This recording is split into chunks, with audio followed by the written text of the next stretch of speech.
So understand that it's not what you do for your paycheck that determines your future. It's what you do with your paycheck. We are where we are today because of the choices we made before today. And if you want something different, want something better in your life, simply start making different choices today. Generationally, women have tended to let their husbands deal with the money, and they have put their head in the sand. Can you explain to her the difference between good and bad debt? It's real easy. Get ready for the next iteration of you on your path to becoming wealthy. On this show, you'll get the insider's view on wealth creation, the class none of us got taught in school, with my co-host, daughter, and beginning investor, Sophia Bosch. And now, let's get started. Welcome to Becoming Wealthy. I'm your host, Michelle Bosch. I have with me my co-host, my 16-year-old daughter, Sophia Bosch. And we are ecstatic today because, well, two things.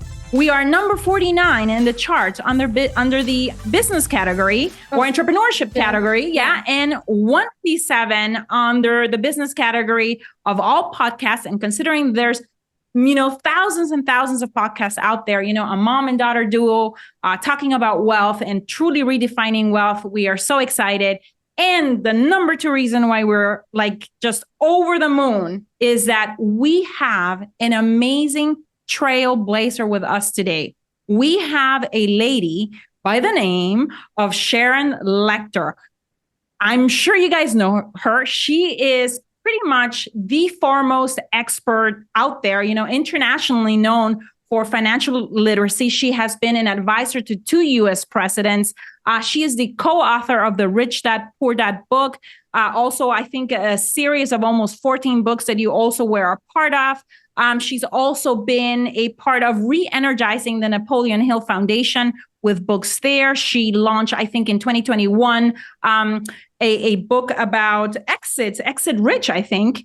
And just recently in July, actually, she launched another book called How Money Works for Women. And exactly, take control of it or lose it.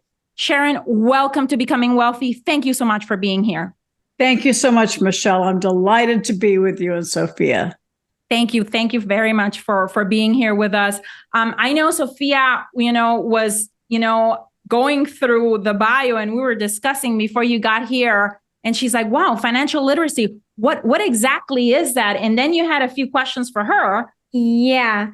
Okay. So it's so good to meet you. A couple summers ago, I did read Rich Dad, Poor Dad, and I'm so happy that you're here with us today.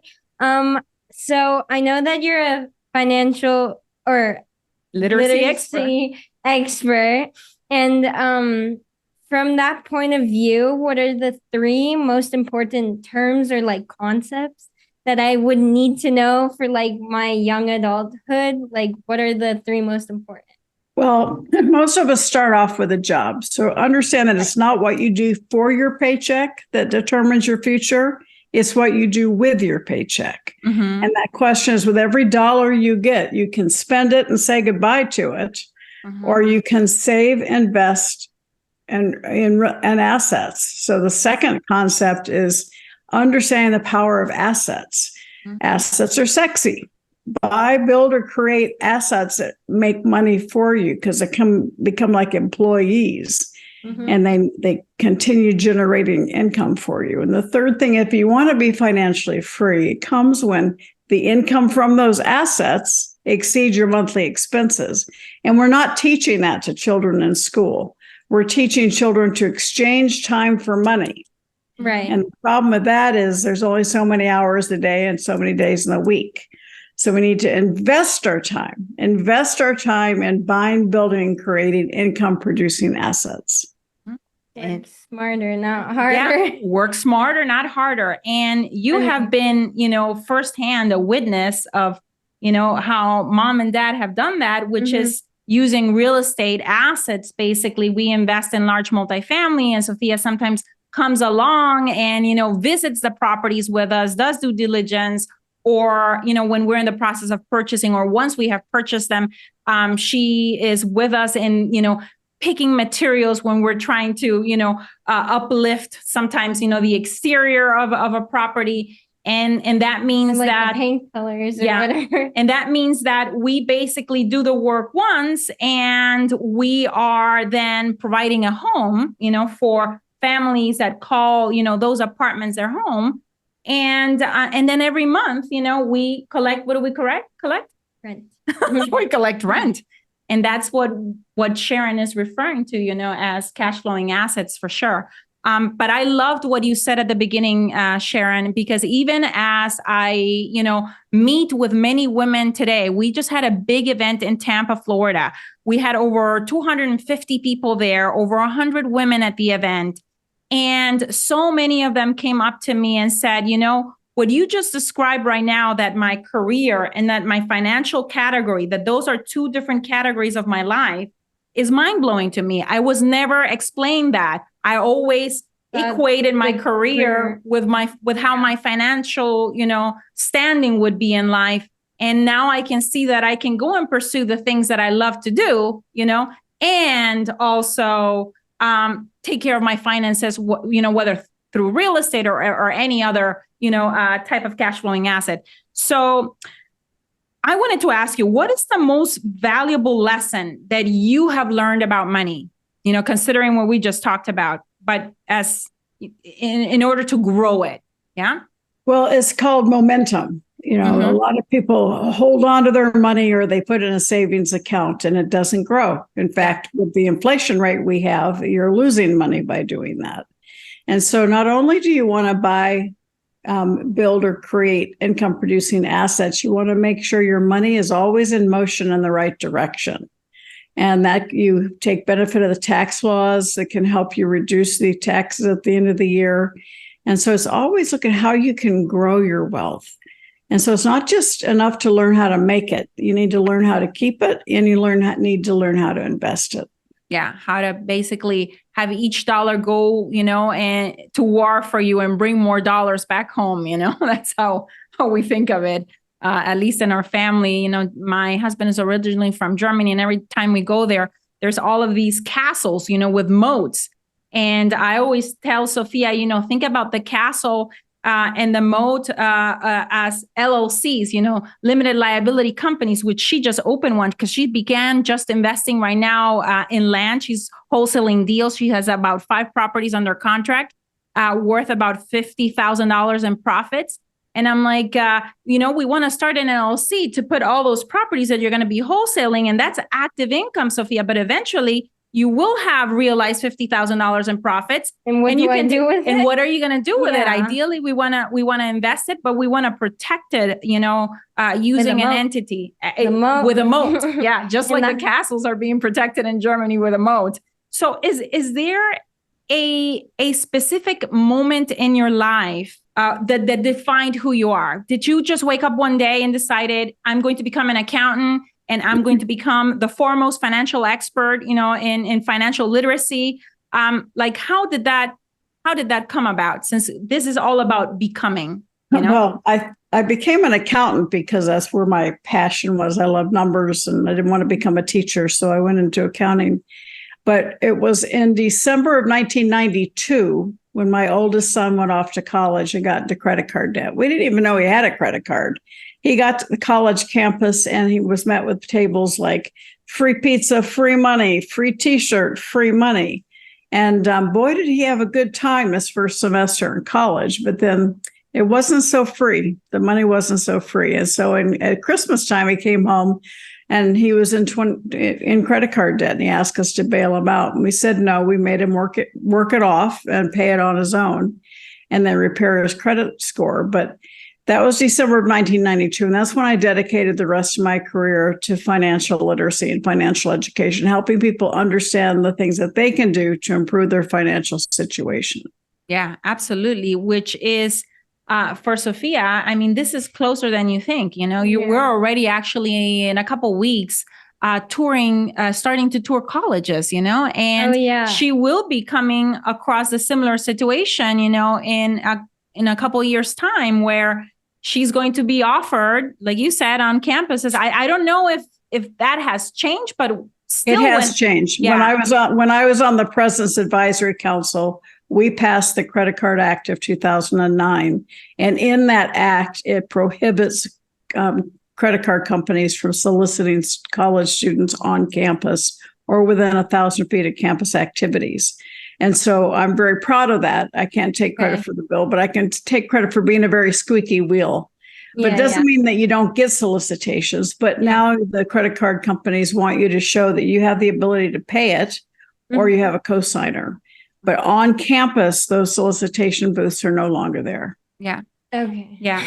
And Sharon, you touch also on a really good point, because we talked to Sophia about, that when it comes to money, we need to not just have a defensive strategy, but also an offensive strategy. And that there is such a thing as, good debt. Can you explain to her the difference between good and bad debt? It's real easy. Credit cards to buy the latest shoes, the latest music, the latest whatever. That's bad debt. All right. Good debt is used to acquire an asset where the income from that asset pays off that debt. A perfect example is your mom's explanation of the rental property. You bring in rent. So let's say your rental comes in as $5,000 a month, and your mortgage on that property costs you $3,000.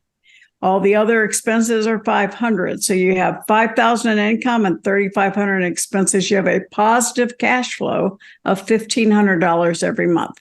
That is good debt. So how many of those properties could you have? As many as you can, right? Yeah. So that you continue that momentum of building assets. So good debt is related to assets that generate you income. Yeah. Sophia, you wanted to ask about big decisions.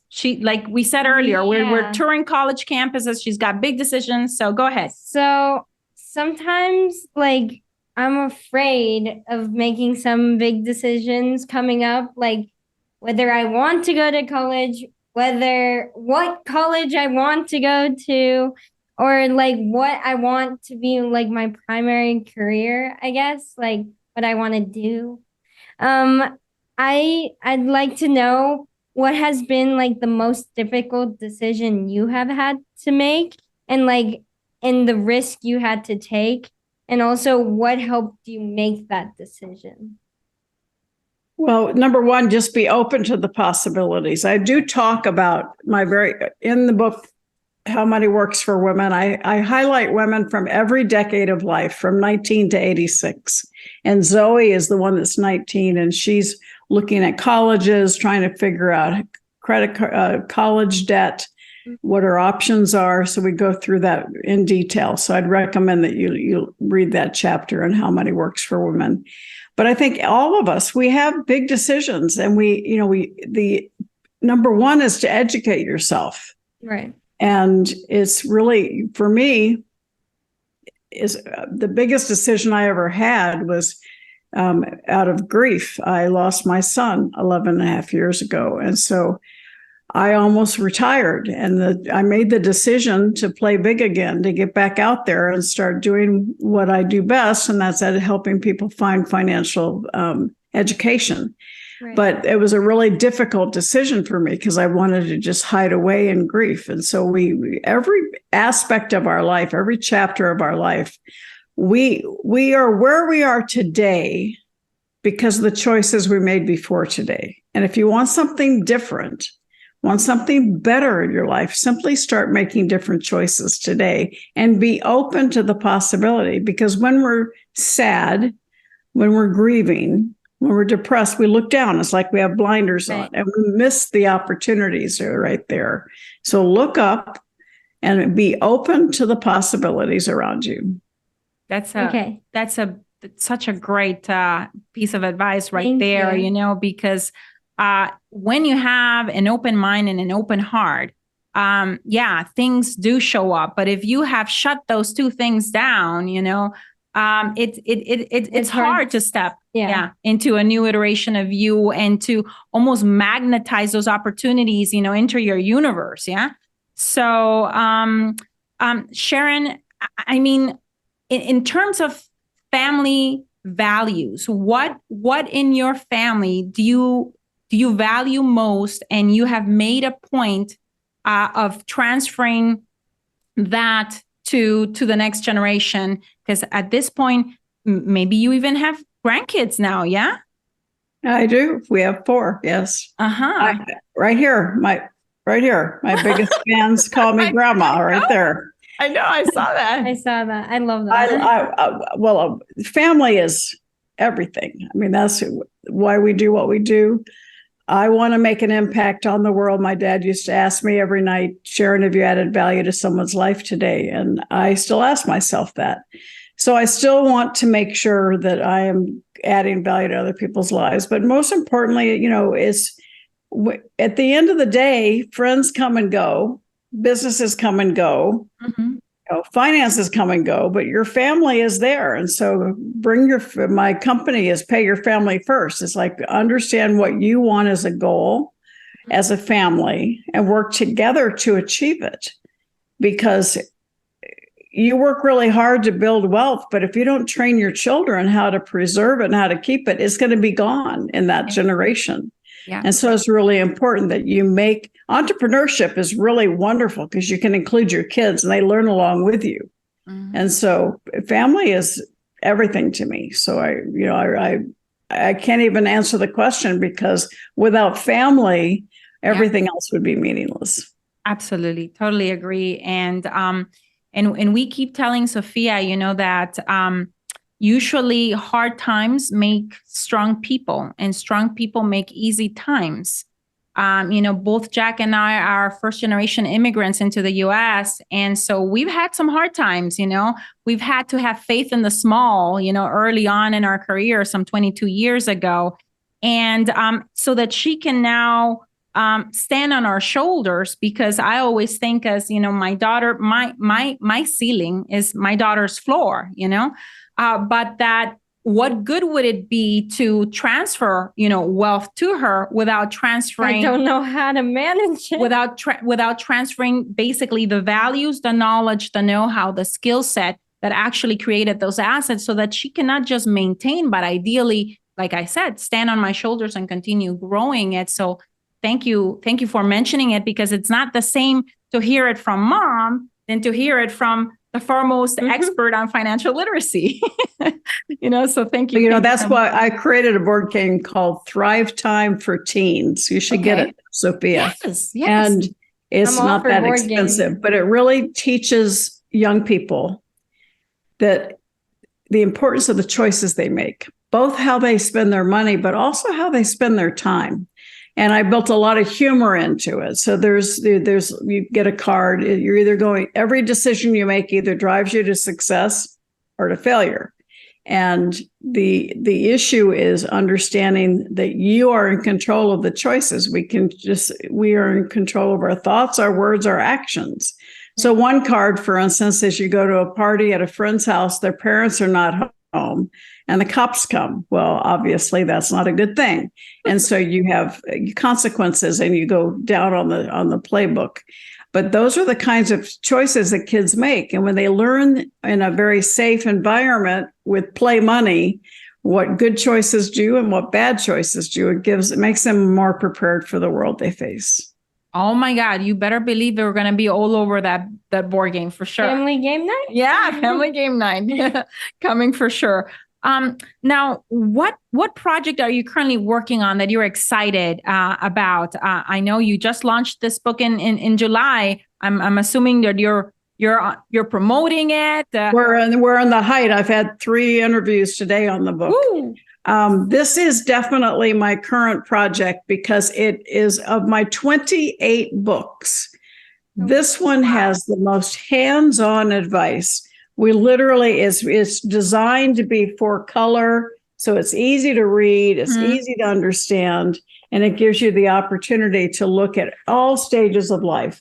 We talk about college, we talk about starting a business, we talk about having a special needs child, we talk about having 25-year marriage that ends in divorce. We talk about someone whose marriage was 30 years very happy and the husband passed away and she had no credit in her own name. So we talk about all of those issues. We have a woman who is in real estate who left an abusive marriage and with 2 children and had to start over. And so every financial issue that could impact a woman, almost every single one of them we deal with in the book. We have every decade of life from 19 to 86. And we have women from each decade. So the kinds of issues that you face. And it's been a fun project. My co-author, Kim Schooler, is incredible. And we had so much fun, and we're having fun promoting it. Yeah.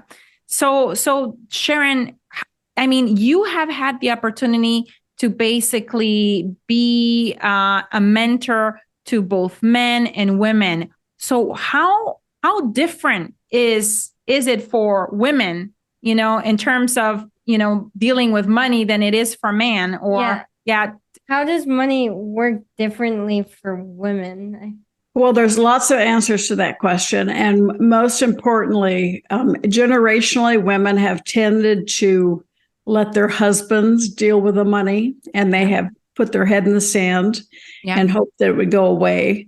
And so that's one of my soapboxes, is to get women to stand in their own power, because as the examples I shared with you with both divorce and death and becoming a widow, if you've not prepared yourself financially, you're in a world of hurt, and you also become a victim because everybody wants to prey on your naiveness.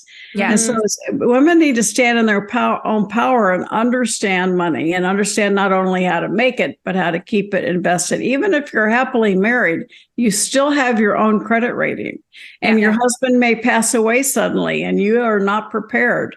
So prepare yourself, because the woman is the heart of the family. Yeah. And things have changed significantly within the family. There's now 42% of households. The woman is the primary breadwinner. That's huge change in culture. And so it's important to be prepared, because she's still the primary breadwinner, but she's also still the primary caregiver, the primary housekeeper. So, we put more and more on ourselves, and we need to give ourselves a break and understand money and how we can ask for help. Men tend to get together, good old boy club, and talk about investing, talk about doing things.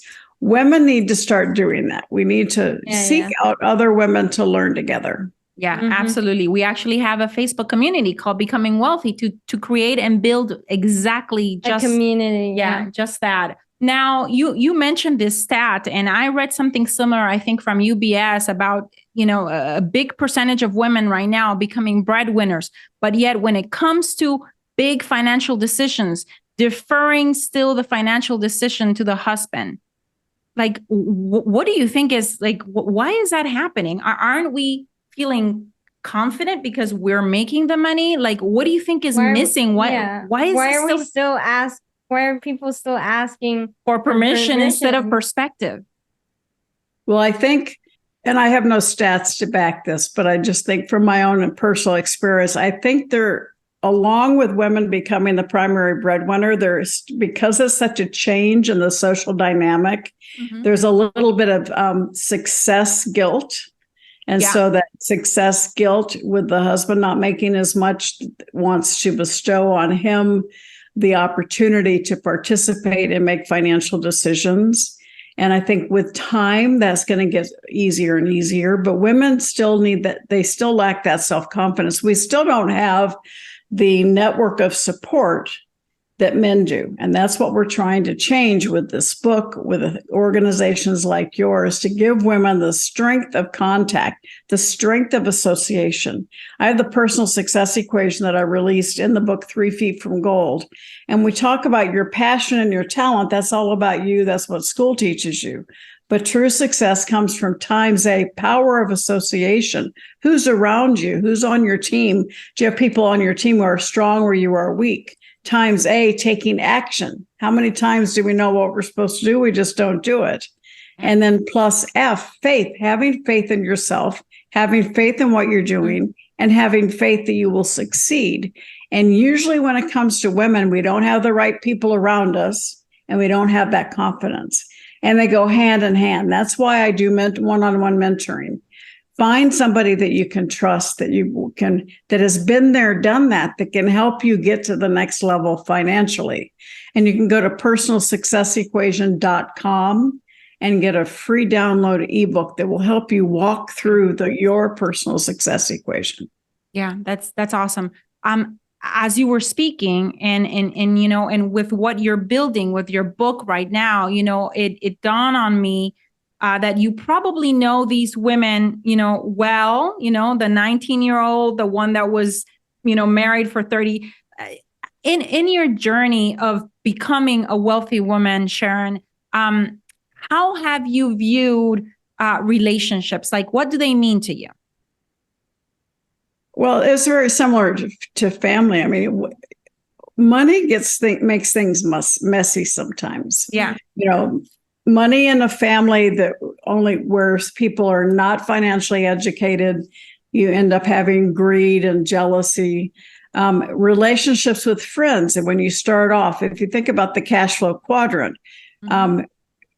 the left side is employee and self-employed, where you're working for money. You're constantly, you have to go to work and make money. On the right side is as a business owner, B, and I as an investor, where your money's working for you. So the more successful you become on the right side of the quadrant, the more time you have. Yeah. And so if you're hanging around and in your family, they're all on the left side of the quadrant, they're all working for a paycheck, and you're highly successful, not going to help you. They're going to be jealous. They're going to be frustrated, and they're going to want to pull you back, not because they don't want you to succeed, but because you're doing something productive and they're not. Yeah. But as you continue during that journey and you continue offering to educate your family and your friends, they're going to become your cheerleader. And then they're going to ask you for a loan. But it's really important for you to stay focused. And we talk about put on that cone of protection and know that you are doing what you need to provide for a financial future for yourself and your family. Beautiful. Yeah. Now, one last question, Sharon. What does wealth mean to you? What's the definition for you now? That you. The definition of wealth and the definition of success are the same for me, and has nothing to do with money. The definition of success and wealth to me is how you feel about yourself when you look in the mirror. Are you happy because a lot of people get really wealthy and they lose their family along the way. A lot of people have really strong family, but they're financially distressed. Let's put it together and let's grow as a family in education and understanding money, growing that money and feeling good about yourself, not just because you have money in the bank, but because you have a strong relationship with your family, with your community, and you're giving back. That's so important. Full circle, recirculating, our wealth. And that's what I tell Sophia, that for us women, money is a tool that we use even to recirculate, within our communities. And I think some of that, passing on of knowledge, sometimes I'm thinking, is it going one ear and coming out the other? But sometimes she gives me proof that it's actually percolating. She just recently volunteered to be part of the LLS leadership campaign and raise money for this nonprofit starting in January of next year. And that's part of basically using, your time, energy, and knowledge and relationships and network to help others. So that's also another, I think, very different way of how women handle money versus the Lambo versus the airplane, the flying private, we show off our money or what we do with our money in completely different ways than men do, for sure. Yeah. So, Sharon, if anyone wanted to learn more about you, of course, they can always go to Amazon and go get your book, How Money Works for Women. But where else can they find more about you and about what you do? Sure. Well, you can also find my book at my website, SharonLechter.com. Okay, perfect. And if you order through the website, I'll autograph it for you. So SharonLechter.com, you can also buy bulk quantities. If you have a book club, it's great for groups. It's great to get together and go through the book together. And As far as other information, I hold business retreats at my ranch here in Arizona. We do one-on-one mentoring. We have other online programs. We have the Money Mastery program. So reach out to me at info@sharonlechter.com because we want to support you wherever you are today. We want to support you getting to where you deserve to be and have that success. Yeah. Thank you so very much, Sharon, for being here with us and dropping some incredible gems of wisdom on Sophia. I'm so grateful. And when I told Thank her, you. do you remember that book that we had you read last summer? Well, the co-author is coming. And she's like, oh my God. A little bit like she was a little starstruck. And so am I have to admit. So thank you so very much for spending time with us. And we are definitely going to go and support another amazing woman. Forget about what I said about Amazon. Let's go to SharonLechter.com and let's get the books over there for sure. Thank you so much, Sharon. Thank you so much. I appreciate it. And I appreciate you having me as your guest. Take care. Thank you very much. Thank you.